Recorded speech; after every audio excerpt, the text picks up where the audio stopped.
Del Octubre 1 al principio implementa con el orden ejecutivo número BC 210-2016 donde estipula con el temporary transfer del mga van de pasajero y jeep de pasajero. Por ejemplo, el mga UV van que viaja para la costa oeste desde la Mercado Extension ya transferí para aquí na Tomas Claudio Street atrás del Zamboanga East Central School. Ya termina el mes de octubre. Ya decide el gobierno local para extender con el tiempo para estar en el lugar mga terminal, siendo la ploja según esté con el tráfico en el centro del pueblo.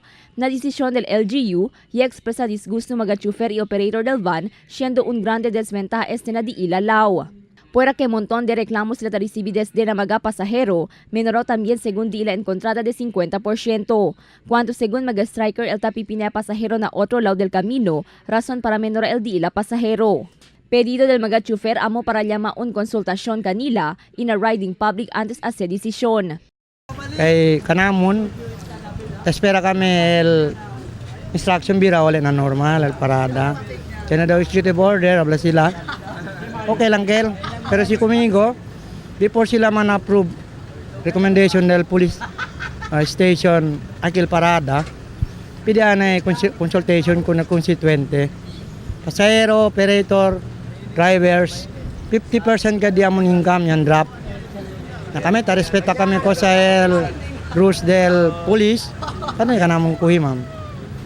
Na tapila ka con el mayor o con el Diaton City Administrator para recommendation na amendments 248. Estudiat mo bien. Kaya LPUJ ma'am talyo, undel murga, kabar kami takina embassy. Unfair gat kanamon. Por eso drop gat kanamon 50% na income, no ay ganansya mga driver. Según pa kon mga chofer tatong maventaha el mga striker pipina pasahero, siendo nuway el presensya del mga pulis. Apelo di ila kon el police station 11, amo para bisya iman patrulya na lugar aber kuhi kon mga violador. Además, mayoría según del mga pasahero, especialmente aquellos que na diferensya y de edad ya, ta reklaman na distansya del terminal. Tapos pag may striker, may papasok doon na kulang na yung darating dito passenger. Saka yung mga passenger nahihirapan pag ulan, nababasa sila. Punta dito. Yan. At tulad ngayon din, mainit. Na yung mga passenger nahihirapan din magpunta dito. Esperanzaw según escribí carta al grupo na City Administrator's Office para llamar atención y lleva con la reklamo. Por na UV van taviaja na Costa Oeste, aquí también ya pone con el paradahan del jeep de Baliwasan, San Roque y Suterville. Crystal Almonía, Dateline Zamboanga.